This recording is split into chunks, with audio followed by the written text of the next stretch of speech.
Hello students, আজকে এখন যে কবিতাটি আলোচনা করব তার নাম হচ্ছে দ্য বল পোয়েম। পোয়েট জন বেরিম্যান। তার পুরো নাম হচ্ছে জন অ্যালিন ম্যাকলপাইন বেরিম্যান। তিনি একজন আমেরিকান পোয়েট এবং কবি এবং শিক্ষাবিদ। জন্ম 25শে অক্টোবর 1914, মৃত্যু 7ই জানুয়ারি 1972। এবং ওনার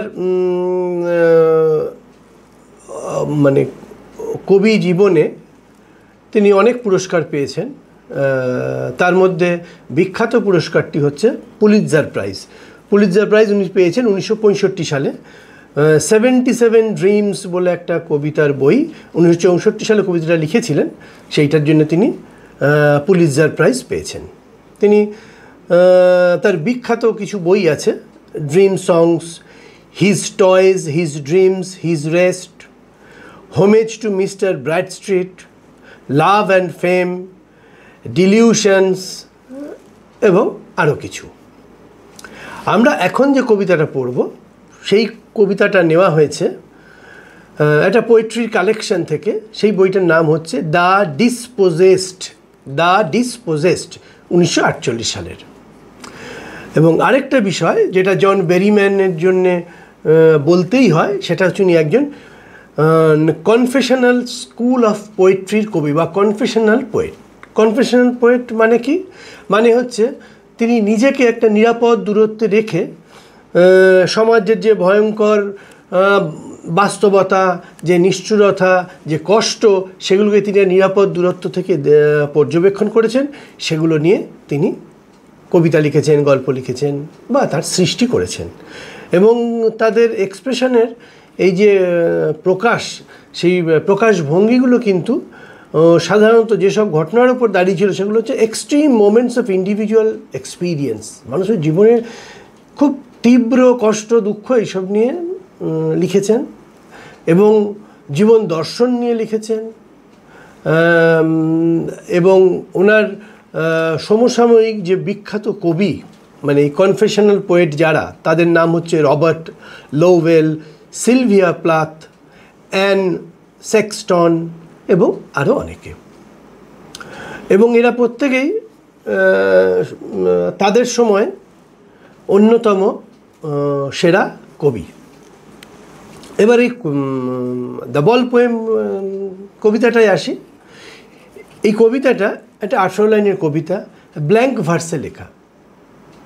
এমনি কোনো যে রাইমিং স্ট্রাকচার, রাইমিং স্কিম থাকে কবিতাটাতে কিছু নেই। এবং কবিতাটা পড়তে পড়তে আমাদের শৈশবের অনেক কথা মনে হবে, কিন্তু সেটা সিম্বলিক। আসলে কবি অন্য কথা বলেছেন। কবিতাটা কীরকম পড়ি এবার। What is the boy now who has lost his ball? ছেলেটি এখন কেমন অনুভব করছে যে তার বলটি হারিয়েছে। তার একটা বল ছিল, সেই বলটা সে হারিয়েছে। What he is to do? কি সে কী করবে এখন? আই স ইট গো, আমি দেখেছি, ইট মানে ওই বলটাকে। I saw it go merrily bouncing down the street. বলটা আনন্দের সঙ্গে রাস্তায়, ঢালু রাস্তায় লাফাতে লাফাতে চলে গেছিল। তো বল তো লাফাতে লাফাতে যেতে পারে না, এটা একটা পার্সনিফিকেশনের উদাহরণ। পার্সনিফিকেশন মানে inanimate object acts like an animate object. অপ্রাণীবাচক প্রাণীবাচকের মতো আচরণ করছে। Merrily bouncing down the street and then merrily over. এবং তারপরে সে আনন্দের সঙ্গেই তার যাত্রা শেষ করে। কিভাবে শেষ করে? There is it in the water. সে জলে পড়ে যায়, বলটা জলে পড়ে যায়, মানে ছেলেটি বলটিকে চিরদিনের জন্যে হারায়। No use to say over there are other balls. ওই বাচ্চাটা যে বলটা হারিয়েছে তাকে এখন আর বলে লাভ নেই যে ওইখানে আরেকটা নতুন বল আছে বা আরও বল আছে ওখানে। An ultimate shaking grieve fixes the boy. এবং একটা চিরন্তন শেকিং গ্রিফ, যে দুঃখ তাকে কাঁপিয়ে দিচ্ছে, এরকম একটা কম্পমান দুঃখে বয়টা ছেলেটি আক্রান্ত হয়ে গেছে। ছেলেটা প্রচণ্ড দুঃখ পেয়েছে, কারণ ছোটোবেলায় আমাদের প্রত্যেকের অভিজ্ঞতা আছে, সে বল হোক বা অন্যান্য খেলনা হোক, যেটা হারিয়ে গেলে আমাদের খুব কষ্ট হতো। সেই কষ্ট কাউকে বোঝানো যেত না, কিন্তু এটা খুব নির্মম কষ্ট আমরা ভোগ করেছি প্রত্যেকেই। As he stands rigid, trembling and staring down, ছেলেটি জলে যেখানে বলটি পড়ে গেছে তার পাশে দৃঢ়ভাবে স্থির হয়ে দাঁড়িয়ে আছে। ট্রেমলিং, কাঁপছে, এখনও কাঁপছে সে। স্টিয়ারিং ডাউন, সেই নিচের দিকে তাকিয়ে দাঁড়িয়ে আছে। All is young days in to the harbour where is ball went, মানে আসলে বলটার সঙ্গে সে তার শৈশবকে হারিয়েছে, অনেক স্মৃতিকে হারিয়েছে, এবং সেই জন্যে সে খুব দুঃখী ভাবে এবং খুব দুঃখী চোখে বলটা, যেখানে বলটা পড়ে ডুবে গেছে বা হারিয়ে গেছে, সেই দিকে তাকিয়ে সে দাঁড়িয়ে আছে। I would not intrude on him, আমি তাকে কোনোভাবে বিরক্ত করব না। কবি বলছেন ওই বাচ্চাটিকে, যে তার প্রিয় বলটিকে হারিয়েছে, তাকে তিনি কোনোভাবেই বিরক্ত করবেন না, কারণ ওই যে বলটা হারিয়েছে তাকে আমরা যত কথাই বলি, যত সমবেদনায় জানাই, তার দুঃখ কিন্তু তার থেকে অনেক বেশি। এ ডাইম, ইংল্যান্ডে আমেরিকার 10 সেন্টকে বলে এ ডাইম, অ্যানাদার বল, একটা 10 সেন্টের পয়সা বা অ্যানাদার আরেকটা বল ইজ ওয়ার্থলেস, তার কাছে মূল্যহীন। কারণ আমরা সবাই মনে করলে একটু মনে করি বুঝতে পারবো, আমাদের যেটা প্রিয় জিনিস সেটার বিকল্প অন্য কিছু হয় না, এটা সাবস্টিটিউট অন্য কিছু হয় না। সেইটাই আমাদের যতটা কষ্ট দেয়, সেই হারিয়ে যাওয়াটা, সেটা আরেকটা বল দিয়ে বা আরেকটা খেলনা দিয়ে সেটা তার পূরণ হয় না। নাও হি সেন্সেস ফার্স্ট রেসপন্সিবিলিটি, এইবার প্রথম সে দায়িত্ববোধ শিখল। দায়িত্ববোধ মানে, এখানে দায়িত্ববোধ মানে সে যদি একটু সচেতনভাবে খেলতো বা সচেতনভাবে বলটা ব্যবহার করতো, তাহলে হয়তো হারিয়ে যেত না। এইটাই তার দায়িত্ববোধ। In a world of possession, এই পৃথিবী হচ্ছে অধিকারের পৃথিবী, সম্পত্তির পৃথিবী। পিপল উইল টেক, মানুষ নিয়ে নেবে। বলস উইল বি লস্ট অলওয়েজ, মানুষ বল নিয়ে নেবে, বল হারিয়ে যাবে। লিটল বয়, ছোট্ট ছেলেটিকে সম্বোধন করে কবি বলছেন। And no one buys a ball back, কেউ কিন্তু বল আরেকটা কিনে নিতে পারবে না, কারণ ওই যে বললাম, কোনো কিছুর বিকল্প আরেকটা হতে পারে না। মানি ইজ এক্সটার্নাল, মানি হচ্ছে, টাকা পয়সা হচ্ছে বাহ্যিক বিষয়। বলটা হারানোর যে দুঃখ, সেটা একটা 10 সেন্টের পয়সা বা বল বা আরেকটা কিছু দিয়ে কিছুতেই তার বিকল্প হিসেবে গড়ে উঠবে না। হি ইজ লার্নিং, সে শিখছে। ওয়েল বিহাইন্ড হিজ ডেসপারেট আইজ, তার অসহায় চোখ, তার দুঃখী চোখ দিয়ে সে যা দেখছে যে বলটা হারিয়ে গেল, এবং সে বুঝতে শিখছে যে বলটা আর ফিরবে না, এখান থেকে সে শিখছে। দ্য এপিস্টিমোলজি অফ লস, দুঃখের দর্শন। দুঃখের দর্শন, দর্শন মানে আমরা যা দেখছি, দেখার মাধ্যমে যা শিখছি। হাউ টু স্ট্যান্ড আপ, কীভাবে ঘুরে দাঁড়াতে হয়। কেন ঘুরে দাঁড়াতে হবে? কারণ সে বলটা হারিয়েছে। হ্যাঁ, এর অন্তর্নিহিত অর্থটা অন্য, এটা কবিতাটা শেষে বলছি। মাস্ট ওয়ান ডে নো, এটা জানতে যে প্রত্যেক মানুষই একদিন জানে বা শেখে। And most know many days how to stand up, এবং অনেক দিন ধরে সবাই আসলে শেখে যে কীভাবে ঘুরে দাঁড়াতে হয়। এই যে কবিতাটা, বলটা হচ্ছে একটা সিম্বল। বল, তারপর দ্য ওয়াটার, এগুলো সবই সিম্বল। বলটা হচ্ছে আসলে আমাদের শৈশব, আমাদের শৈশব বা আমাদের যেসব প্রিয় জিনিস যেগুলো আমরা হারালে কষ্ট পাই। এখানে দ্য বয় একটা বাচ্চা ছেলেকে দিয়ে কবিতাটা আমাদের বুঝিয়েছে একটু আকর্ষণ বাড়ানোর জন্যে, কিন্তু আসলে যে কোনো বয়সেই যে কোনো জিনিসই, প্রিয় জিনিস হারালে আমরা একই রকম কষ্ট পাই, এবং সেই কষ্টের থেকে আমরা নতুন করে শিখি। আর এখানে পার্সনিফিকেশন, ওই যে ওখানে বললাম যে মেরিলি বাউন্সিং ডাউন, আরও আছে শেকিং গ্রিফ ফিক্সেস, এখানে ওটা পার্সনিফিকেশন আছে। তারপরে বলস উইল বি লস্ট অলওয়েজ, এটা অ্যালিটারেশন, একই শব্দ পরপর ব্যবহার হয়েছে। তারপরে বাইজ আ বল ব্যাক, এটাও অ্যালিটারেশন। দ্য বল পোয়েম, গল্পটাই না, এই কবিতাটা পেছনে যে গল্পটা আছে সেটা বলার জন্যে দ্য বল পোয়েম নামটা ব্যবহার করেছেন।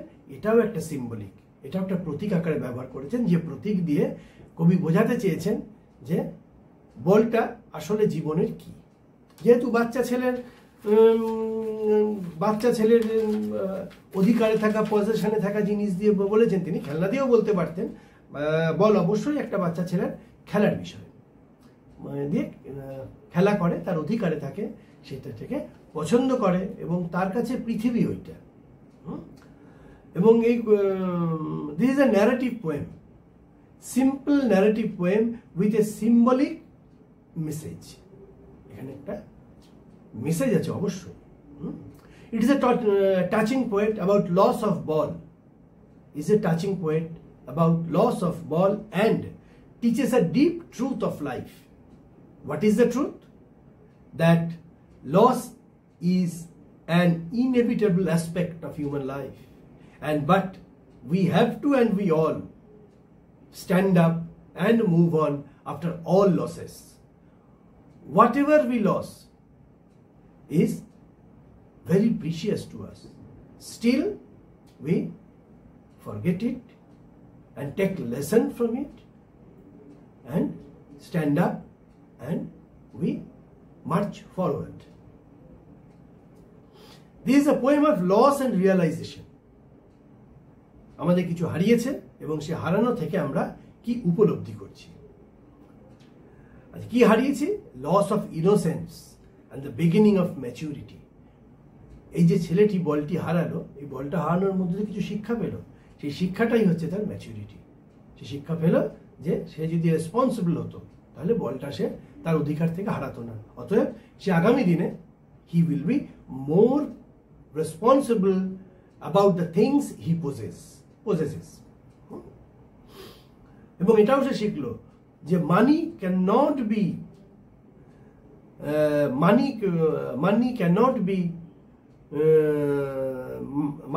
Substitute the childhood memories and our possessions. Money is an external aspect of human life. এখানে আরেকটা গুরুত্বপূর্ণ বিষয় আছে। এখানে innocence is replaced by experience. Innocence is replaced by experience. আমাদের যত অভিজ্ঞতা হয় তত আমাদের যে নিষ্পাপ বিশ্বাসগুলো সেগুলো কাটতে শুরু করে এবং আমরা তত বড় হই, we grow. This is a harsh reality of life. This is a process of growing. আমরা এইভাবেই বড় হই, প্রত্যেকে এইভাবে বড় হই, with the value of personal experiences, and we learn that there is a limitation of material possessions. আমাদের যা টাকা দিয়ে যেসব জিনিসপত্র কিনতে পারি সেগুলোর প্রচুর ভীষণ সীমাবদ্ধতা আছে, সেগুলো আমাদের স্মৃতিকে সমৃদ্ধ করে না, সেটা আমাদের জ্ঞানকে সমৃদ্ধ করে। বল, আমরা বল পোয়েমের প্রথমেই পেয়েছি দ্য বল। বলটা হচ্ছে চাইল্ডহুডকে রিপ্রেজেন্ট করছে, হ্যাপিনেসকে রিপ্রেজেন্ট করছে, অ্যান্ড ইনোসেন্সকে রিপ্রেজেন্ট করছে। এবার যেই বলটা জলে পড়ে গেল, জল হচ্ছে একটা uncontrollable flow of life where things lost, বা টাইমও হতে পারে, যার মধ্যে আমাদের প্রিয় জিনিসগুলো হারিয়ে যায়, যেগুলো আমরা আর খুঁজে পাই না, এবং তার জন্য আমরা সত্যি খুব দুঃখ পাই। ওই বাচ্চা ছেলেটির মাধ্যমে কবি এইটাই বলেছেন, বাচ্চা ছেলেটি যেমন দুঃখ পেয়েছে আমরাও দুঃখ পেয়েছি এবং আমরা দুঃখ পেয়ে থাকি। এবার ছেলেটা, the boy, everyone learns to cope with loss. ছেলেটা আমাদের শেখালো, ছেলেটার যে বল হারানো এবং তারপরে সে যে ম্যাচুরিটি গেইন করলো, এটা কিন্তু আমাদের একটা শিক্ষা দিয়ে গেল যে everyone learns to cope with the losses. এবার কবিতাটা এর টোন আছে, যে কোনো কবিতার একটা স্বর থাকে, কিভাবে লেখা হয়েছে। It is a gentle tone but very serious, খুব গভীর একটা শিক্ষা আমাদের দিয়ে গেল, অ্যান্ড সিম্প্যাথেটিক অলসো। কারণ আমাদের বলটা হারানোর জন্য, ছেলেটি হারানোর জন্য আমাদের একটা দুঃখ হয়েছে, বাট রিফ্লেক্টিভ, সঙ্গে সঙ্গে আমাদের একটা জ্ঞানও দিয়ে গেছে, আমাদের এনরিচেস আওয়ার উইজডম।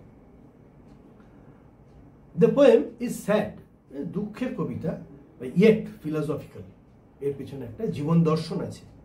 জীবন দর্শনটা কি? হারানো থেকে যে শিক্ষা, তার দর্শন, ক্ষতির দর্শন। প্রতিটা ক্ষতি থেকে আমরা যদি শিখবো মনে করি, তাহলে কি কি শিখতে পারি, এবং অবশ্যই আমাদের শেখা উচিত। এবং আমরা কবিতাটা শেষে গিয়ে খুব সুন্দরভাবে বুঝতে পারলাম how loss shapes our life. অসাধারণভাবে কবি আমাদের কিন্তু এটা ব্যারিম্যান খুব সুন্দরভাবে এটা ন্যারেটিভ, ওই জন্য বললাম, উনি সুন্দরভাবে ন্যারেট করেছেন পর পর পর পর ঘটনা দিয়ে, যে কিভাবে মানুষ, বাচ্চাটি বল হারিয়েছে, সেখান থেকে সে কিভাবে ম্যাচুরেট হলো, এবং আমরা বড়রাও কিভাবে যে কোনো ক্ষতি থেকে শিক্ষা নিতে পারি। এবং কবিতার সম্বন্ধে আমরা এটা নির্দ্বিধায় বলতে পারি, ইট is a beautiful poem, it's a beautiful poem and a significant poem, a phenomenal poem that depicts the innocent boy's first encounter with loss. First encounter with loss. It is not a story of loss of a ball. এটা কিন্তু এটা শুধুই বল হারানোর গল্প নয়, but it is a lesson of truth of life, জীবনের harsh truth. এটা কিন্তু কবিতার মাধ্যমে আমরা শিখলাম। It is a lesson of loss and gain, which goes on throughout our life, and we are a student. We are a student who learn from each and every loss, and we become mature, and every loss enriches our life and wisdom.